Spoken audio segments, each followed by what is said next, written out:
Welcome back to the JCPod, partner with Stare Down Sports. Stare Down Greatness. What a great and beautiful weekend of football we had. College sports gave us a thriller and a very questionable ACC title game. While the NFL, them underdogs, were barking all weekend long, except for Monday. So it was a really, really fun weekend of football. A lot happened. A lot of important stuff happened, especially in the college world, as we slowly start to see how the college football playoff field is going to be set. As for the NFL, we had some MVP movement change. We had massive wins for some teams, massive losses for others. It was a great weekend. So I think we should just hop right in. We're going to go over NFL Week 13. We're going to recap that, go over some news, break down the awards markets for some of the awards. As like I said, MVPs changed. Some other ones are starting to flip around a little bit while others lock in. We'll look at the divisions just to kind of see what's going on there, because especially in the AFC South, we're about to have a lot of movement. And then college football.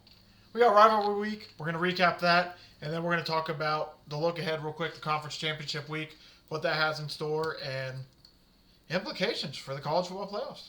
So without any further ado, let's head over to Thursday. Packers, they win 31. Like I said, the dogs were barking all weekend long. It was, out of the first 11 games, 9 underdogs won outright.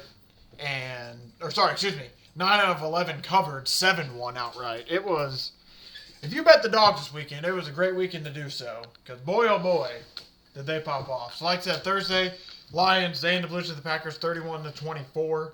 Packers, Jordan Love has 4 passing touchdowns. They look pretty good there. Offensively, the Lions lose Amon-Ra almost right away to an ankle injury. And I won't lie to you, right there is kind of, obviously looking back, it probably makes it a little bit more obvious. But right there for me is kind of when I went like, okay, so this game might be a bit of an issue for them. And an issue it was. Packers were just able to do, I mean, it was a great game overall, honestly. But Packers were able to do what they needed to do to pull out the win. They improved to now 8-3-1. Lions fall to 7-5. And it's starting to look like that Packers-Bears next week is going to be crazy, though. If we might, I don't want to jump in too much. I'll talk about it when we get to the Bears section. But that was a massive win for the Packers. As for the Lions, you just wonder now, is it maybe just not their year? Falling to 7-5, that is very tough. And you're starting to wonder, those last 2 years with Ben Johnson, were those the years they should have been on the run? It's only week. You can't say that too much anymore, huh? No, but it's only week 13. They still have just a little bit more time to get it figured out. But that was a massive loss for the Lions, who, like I said, now they're third in the division. They have games against the Cowboys, Rams, Steelers, Vikings, Bears. So Vikings and Bears are the only last 2 teams that are going to play in the division. Packers, they lost to the Packers twice. The Packers, I want to say if the Packers are able to beat the Bears next week, they kind of control their destiny to winning the division. Man, that's a tough loss for Lions on Thanksgiving. They just, offensively, they did not. They ended up with decent stats at the end of the game, but they did not. Overall, throughout the game, it was just, I just don't know how to describe it. They just don't look like what they did last year. That's the best way to put it, I feel like. Chiefs, Cowboys end up pulling out the win 31-28. I'm just impressed with the Cowboys. I'll admit, I did not think they were going to pull this out against the Chiefs. Them doing that now, it's like, okay. Similar to the Bears, we'll talk about in a minute. It's starting to be like, okay, I'm going to start looking at this team a little bit different now. That was a massive win. Of course, the NFL's week to week, so the Cowboys could go against the Lions this week, who desperately need the win, and the Cowboys could end up losing. But that was enough of a win for me where it's like, okay, so the Cowboys are, they're 6-5-1. They aren't totally out of it. They just dug themselves such a massive hole. But beating the Eagles now, they split the season. They beat them last week, but beating the Eagles, they now split the season series. So it's one of those things all of a sudden where it's like, hey, if the Eagles start messing around too much, the Cowboys might just come back to steal it. Offensively, they're just a machine with George Pickens and CeeDee Lamb. Those 2 dudes just are unstoppable, especially George Pickens this year. CeeDee Lamb had 7 for 112 and 1. George Pickens had 6 for 88. They just have 2 wide receiver ones, and Dak's been playing lights out. As for the Chiefs, the biggest thing for them is just defensively. Defensively, they do not look like the same team they have in the past years. The defense, when they need to get a stop, just hasn't really been able to lately. They can some games, other games they can't fully. Start wondering about the Chiefs a little bit. Obviously they're still the Chiefs, so we aren't going to count them out just yet. But I mean, you look at the remaining of their schedule. They got Texans, Chargers, Titans, Broncos, Raiders. So Titans, Broncos, those should be 2 wins. I mean, they can only afford to lose really 1 game. So between the Chargers, Texans, and Broncos, you can really only lose 1 of those if you want a chance at the playoffs. So that's going to be a very, very tough end of schedule for them between those 3 games. And like I said, the fact they lost, if they were able to win this game, they could have afforded maybe another loss or 2. But now that they lost the Cowboys, it's kind of like, hey, your season might be on the line here soon. But you got to think they might address the running back in the offseason. Kareem Hunt's been doing work for them, but that's just a position. I don't know. Maybe they need to address offensive line too. I just don't know. Because Patrick Mahomes didn't have the worst of games. He's 23 for 34, 261, 4 touchdowns. But the Cowboys just beat him, and it makes maybe it's more of a defensive thing. Like I said, maybe not offensively they're okay, but I don't know what's fully going on with them defensively. How they just aren't able to get some stops anymore. They're still the Chiefs, so like they can make a run. They've proven it before. It's starting to get a little late. And like I said, until that defense starts locking it down a little bit, I just don't know how to fully evaluate their defense. Like they've shown that they're good, but like I said, it's not like the years past defense. So it's like, man, if they aren't able to get stops when they need to, how are they going to be able to win some of these games? And speaking of getting a stop, Ravens lose 32-14 to Joe Burrow and the Bengals. The Bengals just pounced on them early. And, I mean, they did a thing the teams have not done lately. They kicked field goals, kind of put the pressure on Baltimore. Baltimore just wasn't able to get it done. Lamar, man, he is just not playing good football. That's 3 games in a row now with no touchdowns rushing or passing. So you really got to wonder what's going on with him. He is just not playing the best of football right now. You got to wonder if he's even fully healthy at this point with how bad he's playing. But a guy who seemed like he was a lot healthier, Joe Burrow, man. 20 for 46, 261, 2 touchdowns. Not the most eye-popping of stats, but it's just like it was one of those things where you saw him playing, it's like, oh yeah, that's Joe Burrow. Like there was no nothing holding him back injury-wise. It just was a great game from him. Like I said, I just don't know what's going on with Lamar, man. That is just really weird. They didn't run the ball with Derrick Henry as much as they probably should have.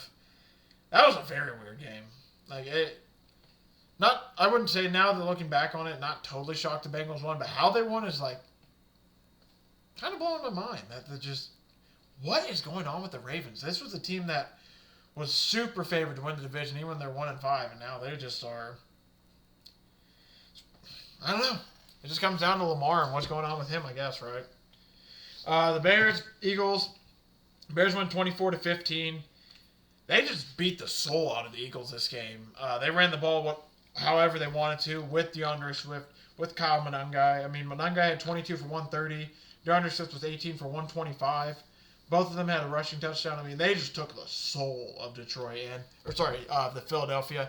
And it's starting to look like, especially defensively, like this was the first game where you started to look at it, it's like that defense might be giving up on that offense a little bit because it's like they just were doing stuff that's very uncharacteristic of them defensively. And then offense is the same story, different week. There's just something going on with the Philadelphia Eagles at this point.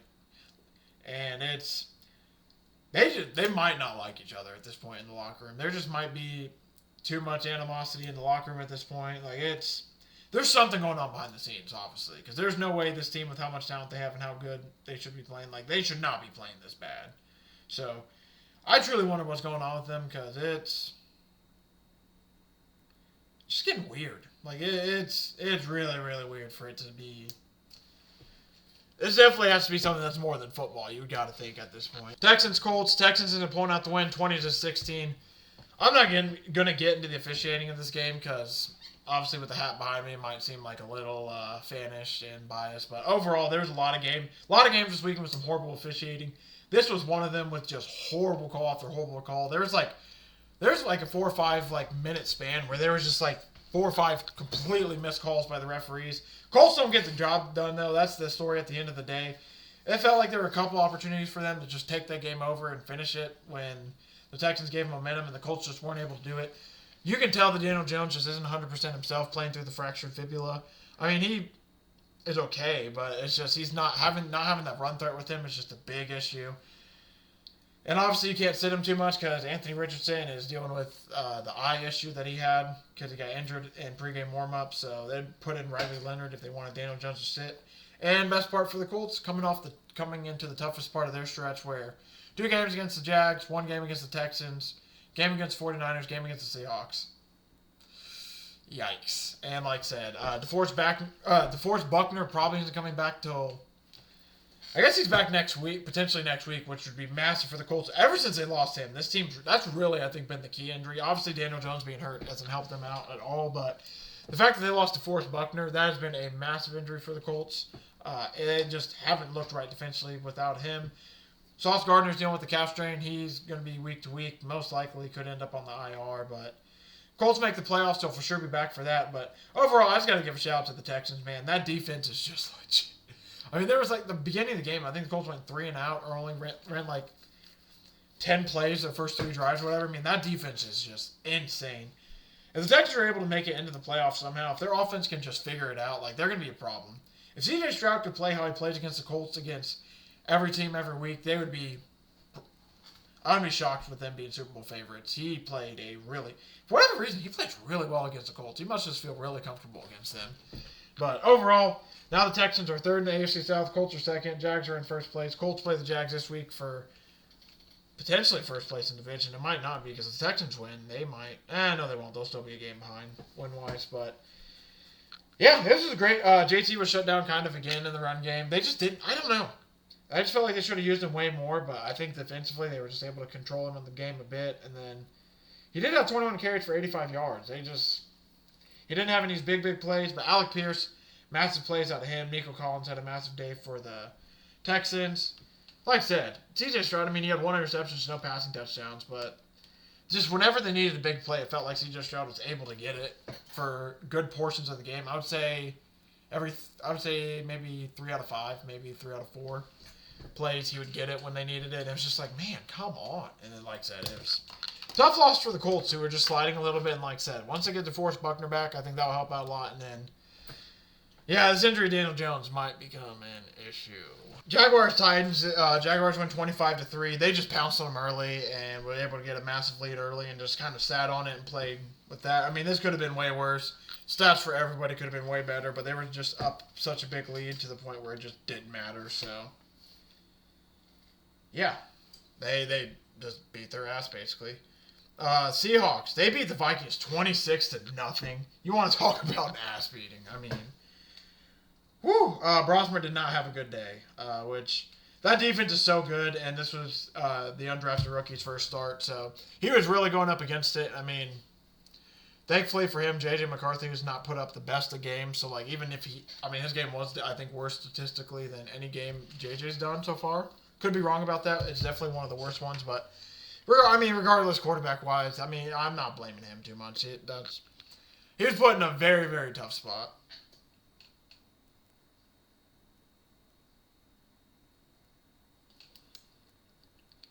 Very, very tough spot he's put in, and yeah. Sam Darnold threw for 128 yards. Jackson Smith and Jigba had his worst game of the season so far, and that's only because, like I said, they just didn't need him. They just were able to win the game 26-0. Buffalo Bills, they went 26-7. Josh Allen recorded 76 career rushing touchdowns, surpassing Cam Newton for the most by quarterback in NFL history. That's going to get up a lot higher, it feels like. That's crazy that he already passed Cam Newton. That's insane. But the Bills were down 7-3 at half, and then I think second play of the third quarter, Aaron Rodgers just gets basically decleated from behind, absolutely just destroyed. His casted hand lands into his face, busts open his nose, fumble for a touchdown, and that was all she wrote. Bills run all over the Steelers. I think this is the most rushing yards. That's the biggest. They gave, I think the rushing difference was 191 yards, and that's the biggest since like 1950. Renegade got booed. The whole Steelers team got booed. Mike Tomlin to be fired. There were a lot of chances of that. It was a very, very bad day to be a Pittsburgh Steelers fan. And as for the Bills, they were able to get a massive win, get a little bit of bounce back. They didn't have either of their starting tackles either, by the way. Didn't have either of their starting tackles, and they just absolutely beat down the Steelers. That's a loss where it's just, I'm kind of like, okay, maybe the Steelers might not have their win total this year. They came out to a blistering start, and they've just kind of really, really started to get shaky. If you take away, they've lost 5 of the last 7. I believe that's the math. Yeah, not looking too good at all. Chargers win 31-14. Justin Herbert breaks his hand. That's the big news coming out of this game. He's questionable for Monday night. Brock Bowers, awesome catch by him. Shout out. But another bad day at the office for Geno. He just gets sacked into oblivion. I believe the stat is it's either 2 or 3 games. I believe it might be just the last 2 games. He's been sacked like 22 times. So I got to imagine that he just feels like he has no time back there. Probably hard to have confidence in anything when that's happening. Kamani Vidal, he had 25 carries for 126 yards. He went off for them. Yeah, the Raiders just stink. That's the best way to put it. Chargers coverage, Raiders stink. They really need to invest in some offensive line. And obviously I can't blame Geno totally, but he's not fully to blame, but at the same time, he hasn't been the most helpful. But their offensive line is just so bad. And you got to feel for Max Crosby a little bit. It's just year after year after year after year. And we'll just never see that guy in the playoffs, it feels like. Because you got to really hope they figure it out at some point. We'll skip to Monday because this game was 30-7 at halftime. The Patriots just beat the ever-living shite out of the Giants. They were able to put on a little bit early. There's an interesting thing that happened with Younghoe Koo and with his kicking where he tried to pull back but didn't pull back. Like he was trying to pull back but also go through at the same time, so he just kind of got caught. His foot goes on the ground. It was kind of awkward. Drake May, 282 yards. 2 passing touchdowns. He is now the leader in the clubhouse at minus 125 for the MVP. We'll talk a little bit more about those odds later, but Patriots seems legit. I mean, we gave out Mike Tomlin as coach of the year at the beginning of the year simply because, they played the 2-11 Giants. But it goes, the main reason that's not why we gave it out, but that's one of the partial reasons. When we went through their schedule and we saw, hey, there's not a lot of, hard games for them. And if you look at, and we've talked about it before, especially in this show. Around here, we love Mike Vrabel.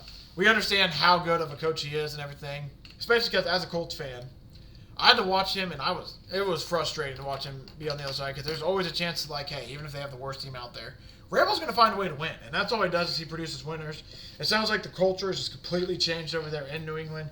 You see what's happening with the Titans. You see what's happening with the Patriots. Obviously, Vrabel is a very good head coach, and they finally got guys there who can help with the quarterback, which have helped Drake May out completely. In year 1, they had nobody really there that could help out with teaching the quarterback, helping him learn and everything.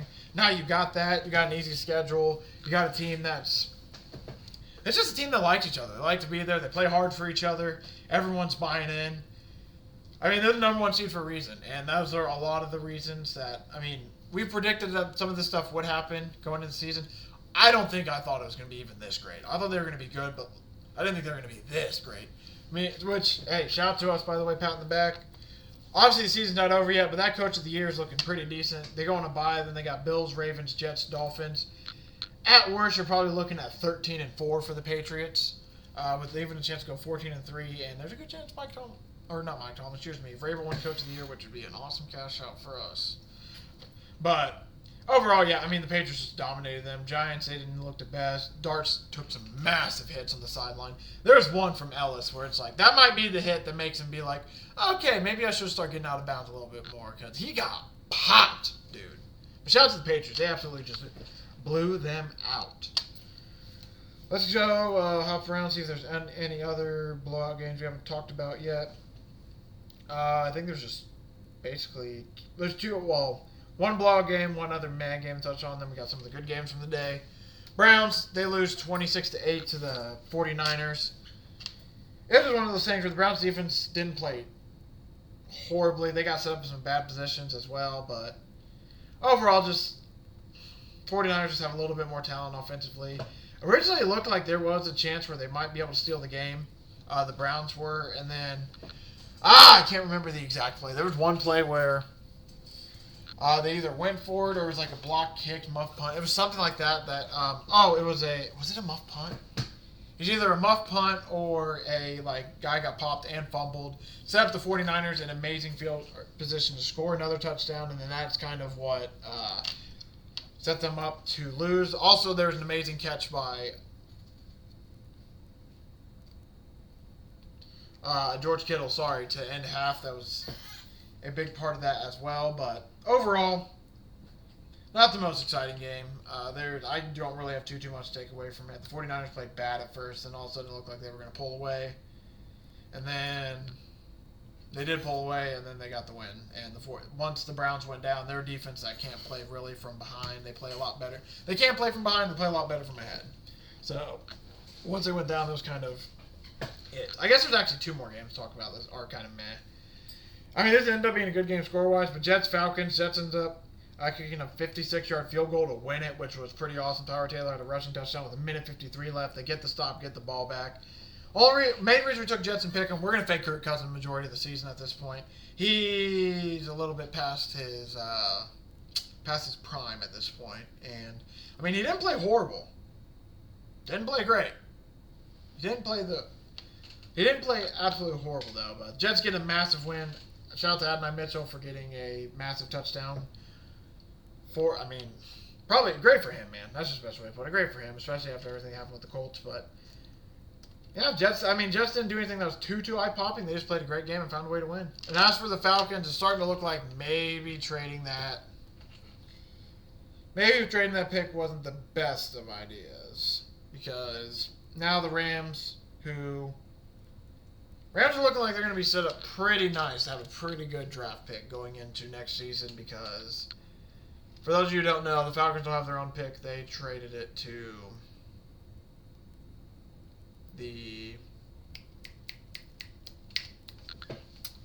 Rams. I don't know why I spaced that so bad. They traded it to the Rams when they moved up in the draft and everything, so that might be a very good pick for the Rams who are in Super Bowl conversations. As for the other final game, the Dolphins beat the Saints 21-17. Saints score a very late touchdown to make it close, but then the defense recovered the 2-point try and returned it for the Saints. The Dolphins. So that's why it ended up being 21-19. Very weird game. The Dolphins just went out to an early lead. Looked like they were going to control it. Then the Saints kind of fought back a little bit. But these are both 2 teams. The Dolphins get a massive win for their hopes to maybe make the playoffs. But yeah, other than that, that's a game that I don't think mattered too much going into the day. Panthers, though. Hey, we said it. I'm pretty pissed about them pick them. But, of course, the good version of the Panthers showed up, and they beat the Rams 31-28. Rams looked like they were going to be fine to start out. Devontae Adams had 2 early touchdowns. But Matt Stafford, I think, had 2 interceptions. He had 2 interceptions. I think had a fumble as well. Blake Corum, he had a good game on the ground for the not 49ers, Rams, but it didn't matter. Chuba Hubbard, 17 for 83. He had a big reception for a touchdown on, I think it was 35 yards. This was a game where the Panthers are a good football team. Like we've talked about it on the show many of times. When the good version of the Panthers show up, they can beat anybody, which, of course, they lay 2 stinkers. I jumped on them for both, then jump off, then they play good. So that was just rolled my eyes at that, it kept them pick them. Put my 16 on the Rams, which, looking back, probably wasn't the best idea to put on the road team. However, they were playing so good that I generally didn't think they'd lose that game. Defense kind of no-showed a little bit, too. It was overall team effort to lose that game for the Rams, but I put the biggest blame on Matt Stafford for the 3 turnovers, and then the defense, like I said, they gave up 31 to the Panthers, who, the Panthers are a good team, but they've been proven you can shut them down offensively. They were just not able to do that, the Rams being that. So, Rams, I think are going to look to bounce back this week. Panthers, that's a massive win going into the bye for them because they're second in the NFC South. If the Bucs keep messing around, maybe the Panthers will steal it. I'd be lying to you if I said I was confident in that, but maybe they will. Buccaneers, they win 20-17 against the Cardinals. This was another one of those games, it felt like it was a 10-point game, then all of a sudden, it felt like it was a 10-point game pretty much the whole game, and then all of a sudden you look back and the Cardinals were kind of close, driving, making it close. I really don't have any big takeaways from this game, I won't lie to you. It was one of those ones where the Bucs looked like they went kind of up early. I went away. That didn't go away. I went away from watching a little bit, did some other stuff, came back. Because I won't lie, another big issue too, I was at my grandparents' this weekend for the Sunday football, watching it with them, and then my uncles. And then unknowingly became a big family thing. So, this was one of those games that sadly got the good old, I was talking to family, meeting with family, so I didn't get to get full eyes on it. So, big win for the Bucs, though. They were sliding a lot lately. And like I said, now they're 7-5, first in the NFC South, which is massive for them because the loss put the Panthers in first place. And the Panthers are right on their ass. So, yeah, if the Bucs slip up, like I said, Panthers just might still have a division, which is crazy to think about. I thought they were going to be better this year. I didn't think they were going to be like, hey, we're going to win the division better this year. Which for them, like, is just, I'm happy for the Panthers, man. They've been so bad for so long that it's awesome to see them start playing really good. And I believe the last game we need to talk about is Broncos-Commanders, which became a really, really fun game, honestly. But yeah, Broncos-Commanders, this ended up being a really, really thrilling game. At first, Broncos go out to the early... My bad, I totally misread the score on that. I was like, wait, I thought I remember that going a different way. So they were down 6-7 at one point, and then they score a touchdown going in the half to go up. Traylon Burks had an insane catch to put them back up. Then R.J. Harvey scored a touchdown to help them go back up. And then 2 field goals helped to go into overtime. Won't lie to you, and then that's where I missed the game personally. I watched it up to overtime. I had to be up kind of early, and it was already 11:45 Eastern when overtime was about to start. So it's like, yeah, I won't be able to fully stay up for this. But Broncos are able to score pretty quickly in overtime first. Then the Commanders come right back down the field. They're able to do the same. And honestly, that 2-point would have worked, which is crazy. But shout out to, which, not crazy, it's just insane that, shout out to Nick Benito. If he doesn't make that play to swat the ball, the Commanders potentially upset the Broncos, which it's just crazy to think about. That was one of those games where it's just like, you're watching the Broncos, it's like, man, you guys are really going to let this be a close game. But these primetime games, man, they just can get really, really weird. And this is one of those weird things from Bo Nix where he came out hot early, kind of stunk for majority of the game, then rallied back and won it, when usually he's stink at the beginning, then rally back and do well in the second half. But yeah, that was just a really, really strange game overall, but still a big, big win for the Broncos, who keep pushing for that 1 seed against the Patriots, who are off this week. Looking at the divisions, we'll talk about odds here in a second, but Patriots in first place are 11-2, Bills are 8-4. They probably won't be catching the Patriots, which is crazy to think about. Ravens are 6-6, Steelers are 6-6, Bengals are 4-8 in the AFC North. That's anybody's division at this point with how nasty it's getting. To think that going into the year, we're like, that might be a division where 3 teams are going to be really good, and instead it's like, I don't know what the hell's going on with those teams. Jaguars, they're 8-4. Colts are 8-4. Texans are 7-5. Titans had to eat. Man, poor Titans, man, honestly. But yeah, that's anybody's division as well. It's all those teams play each other coming up too, so it should be really exciting. Broncos, they're 10-2. Chargers are 8-4. Chiefs are 6-6. Yet again, another division standing where a lot of people did project the Broncos to be in first place, but I don't think a lot of people projected the Chiefs to be in third place. Eagles are 8-4 in their division. Cowboys are 6-5-1. Then Commanders 3-9. They're kind of out of it. But all of a sudden, hey, like I said, the Eagles keep sliding. The Cowboys, they might have the tiebreaker since they won the game, but we'll have to see. I'm not 100% sure how that will work fully. Bears, they're 9-3. Packers are 8-3. Lions are 7-5. Vikings are 4-8. Another crazy thing about the Bears, they're number 1 in the NFC. If they lose to the Packers, they drop all the way to the 7th seed, which is just like, it goes to show you how wild the NFC. I mean, it's just a great year to be a fan of some of these outlier. Like, I wouldn't even say outlier teams, but some of these weirder teams, because like the Bears, they've been kind of cheeks for a while. Colts been kind of cheeks for a while. Panthers been cheeks for a while. And then all of a sudden it's like, hey, it's anybody's year. With how wild and weird of a year that's been, it's truly anybody's year. Massive game coming up this week against Packers-Bears. Bucks are 7-5. Panthers are 7-6. Falcons are 4-8. Yeah, that division, yet again, another weird division where it's like how the Bucks came out so hot, and now they've really cooled off, and that's become a sweat. Rams are 9-3. Seahawks are 9-3. 49ers are 9-4. That was a massive chance for the Rams if they would have wanted to take a big leap over everyone in the division. Instead, they kind of slip up.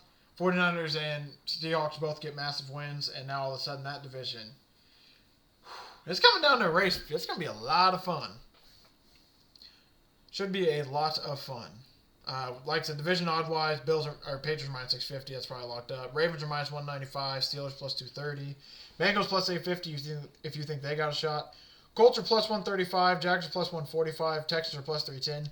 I think that changed. I feel like the Colts were, I think their odds were a little bit worse, I feel like, when I looked yesterday, but could be wrong. Broncos minus 600 to win that division. Eagles are minus 900. Cowboys are plus 700. That was like plus 22,000 just a week ago, so hey. Packers minus 135. Bears are plus 145. I'd probably still take the Packers over that one, but Bears got a shot. NFC South. Bucks minus 550. Panthers plus 450. Insane. Rams minus 145, Seahawks plus 210, 49ers plus 500. As for the 1 seed odds, Patriots plus 420, Broncos are plus 470, Bills are plus 480, Colts are plus 710. It's going to be between the Patriots and Broncos. Most likely going to be Patriots based on schedule. So I would probably, if I'm going to take anybody, I might take the Patriots to be the one seed. I might bet that, honestly. That might be something I consider taking. Because, yeah, with how generally, easy their schedule is going to be, probably rest their way out. There's a good chance that hits. So, we might be taking that. As for the NFC, Rams are plus 260, Seattle Seahawks plus 470, Packers plus 500, Eagles plus 500, Bears are plus 1120. Yeah, I feel like those odds are kind of right. Bears' schedule coming up is pretty tough. Rams have proven themselves. Seahawks have proven to be good. Packers, Eagles, I really don't know between them. And then the Bears being the next team, that feels right. But being plus 1100 is crazy. That's definitely going to change. If you think the Bears are going to win against the Packers, I potentially sprinkle them on the 1 seed because plus 1120. You're definitely going to get some decent cash. You could literally, if the Bears win next week, you could easily cash it out for. That's probably going to get cut in half, and they'll go to plus 500, and the Packers will drop. But we'll see. That's just if you trust it. I don't trust it, so I won't be taking it. Drake May, like I said, MVP minus 125, Stafford plus 125, Dak Prescott plus 1600. Then everything drops off a cliff. Salute to Jonathan Taylor's MVP case. That feels like it's officially. As for Offensive Player of the Year, this one's become a race all of a sudden. JSN minus 115, Jonathan Taylor minus 110, Christian McCaffrey plus 4,000. So, JSN, JT, whoever you like, obviously I would just take whoever. I potentially might still lean JT, but JSN might break that receiving record, so that would probably help him out a lot. While the Colts are starting to slide a little bit, they have a tougher schedule. So that might not go in Jonathan Taylor's favor. Myles Garrett minus 1,500 for Defensive Player of the Year. He's running away with that at this point. Tedero McMillan's now plus 110 for Offensive Rookie of the Year. Shout out to Gronkowski. Emeka Egbegbu. Emeka Ebuka's plus 290. I still can't believe he did. I mean, hey, names are hard sometimes, but that's a pretty funny one. Jackson Dart's plus 290. That's how much he was to score a touchdown last night. Didn't go good for us. Plus 290. Plus 550 for Tyler Warren for Offensive Rookie of the Year. We still have a Tyler Warren ticket. Nervous about that one, won't lie, because he's been staying in kind of the same spot. Odds go up a little bit, but yeah. And Emeka Ebuka, he's been having a really, really weird season all of a sudden. He exploded on the scene, and now lately it's been kind of quiet. You got to wonder if that's because more focus is on him, or if... That's kind of my question. Was because Mike Evans was there and they had more focus on him at first, did he go off? Or, I mean, obviously he's a good receiver, but it's just he's been hitting that rookie slump, basically, I guess. Carson Schlesinger is minus 700 for Defensive Rookie of the Year. Seems like he might win that. Vrabel minus 195 for Coach of the Year. Ben Johnson's plus 250. Mac McDonald's plus 650. Borshin Steichen dropped all the way to plus 2,500, man. Tough. Comeback Player of the Year, Dax minus 175. McCaffrey's plus 130. And then drops off a cliff after that. So, let's talk some college football. It was rivalry week last week. Massive games. We had games all throughout the week as well, just like the NFL. And now we're going to head to the conference championship week after this week. But UMass, they finished 0-12. One of the worst offenses of the year. I feel really bad for them, honestly. That has to be really tough. Hopefully I just hope for their sake they can have a better chance at winning a game next year. Because, yeah, that's just not fun. Just put a bummer in my mood a little bit. Navy ends up beating Memphis. That was a massive win for Navy. They played really well in that game. IU destroyed Purdue 56-3. Iowa destroys Nebraska 40-16. Last chance of the season, win total over, and it died in a beatdown. Shout out Nebraska. Utah beats Kansas by 10. Ole Miss beats Mississippi State. Lane Kiffin's now at LSU. Took some offensive staff members. Took a strength and conditioning coach. So, no Lane Kiffin for Ole Miss in the college football playoffs. So, that offensive scheme, I think Joe Judge is basically one of the few offensive people remaining from what I heard. So, it's going to be... That whole Lane Kiffin situation was insane, by the way. I'm not going to go on and do it too much because everyone else has talked about it to oblivion, and there's not too much I can add to it that I know that's different. So, Just going to be interesting to see how Ole Miss plays now. Georgia beats Georgia Tech 16-9. Close one for them. They'll be playing Alabama in the SEC title game now. North Texas, they covered for us. Utah State covered for us. Shout out. Texas beats Texas A&M to hand them their first loss of the season. Texas just looked really good in that game. I'll give them credit. They looked really, really good. Notre Dame, they beat Stanford by 29 to give out their last showing. Jeremiah Love kind of got hurt, so his Heisman odds are complete. Speaking of, let's just talk about it real quick. By the way, Diego Pavia and Vanderbilt, they looked awesome. I'm kind of mad at myself for saying that I didn't. I'm mad at myself for not taking Diego Pavia Heisman when it was plus 650. It was at plus 1600, plus 2200. I'm so mad at myself. I didn't hedge it at all. Now it's plus 170. Julian Sands dropped to plus 220, which I don't fully. And then Fernando Mendoza's plus 160. Jeremiah Love's back up to plus 5,000. He was down, like way down, but he's kind of shot back up a little bit. I don't know what to fully expect from this Heisman. It feels like it's going to be Mendoza or Sayin, but Pavia's starting to get a little bit of the juice. It feels like Jeremiah Love probably won't win it just because he doesn't have the full stats. He should at least go to New York. And then it's a question of just Jeremiah Smith or Jacob Rodriguez end up in New York. I'd probably assume maybe Rodriguez. I don't know, though. Generally, Heisman this year, I don't got a clue anymore. That's flipped so much. Like that.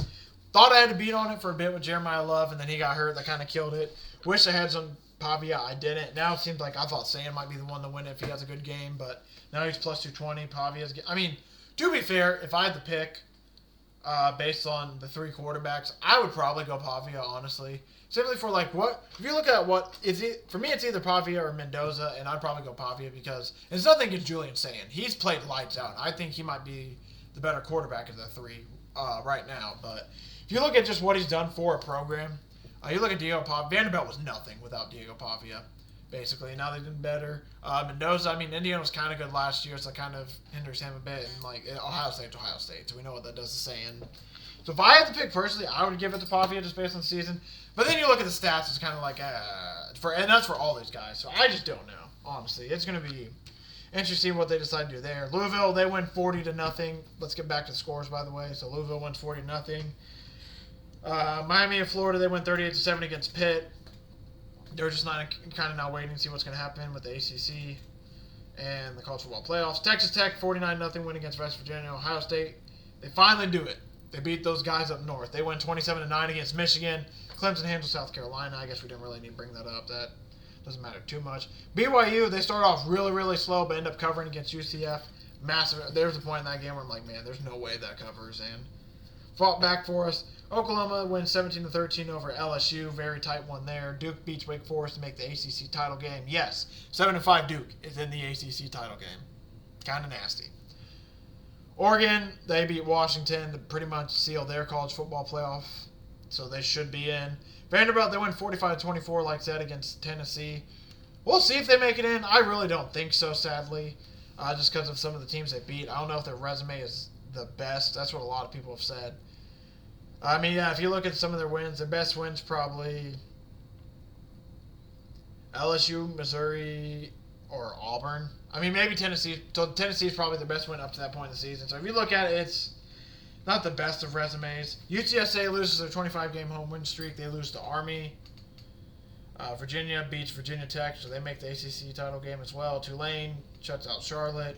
Alabama wins a close one against Auburn. Auburn just kept turning it over and just couldn't get out of their own way. Illinois finished the season win total for us. USC beats UCLA. That wasn't the best of games. SMU, they get upset by Cal, which kind of destroyed their college football playoff hopes. Maryland, they also lost against Michigan State, so yet another. They didn't win a single game. We needed one win since September 20th. They couldn't win one damn game. We just needed one, boys. And Hawaii beats Wyoming 27-20. Shout out their kicker. He had one of the best years a kicker can have, and he's up for a bunch of awards. Well, like I said, now looking to the college football playoffs, you got it's going to probably potentially change tonight, but Ohio State 1, Indiana 2, A&M 3, Georgia 4, Texas Tech 5, Oregon 6, Ole Miss 7, Oklahoma 8, Notre Dame 9, Alabama 10, BYU 11, Miami 12, Utah 13, Vanderbilt 14. If I had to guess who's getting in, it's probably North Texas or Tulane. when it comes to that part of the picture. But we're just going to have to see. I don't want to say anything just too yet because we have conference title games that are going to decide a lot of this.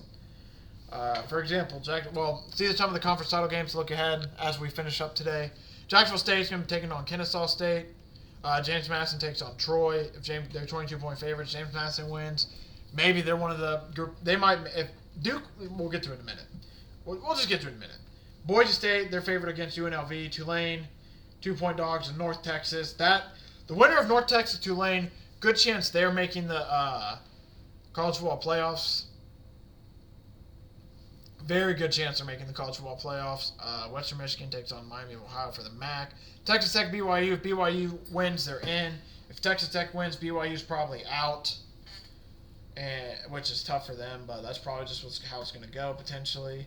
Georgia, they are playing Alabama. Alabama winning, you're in for sure.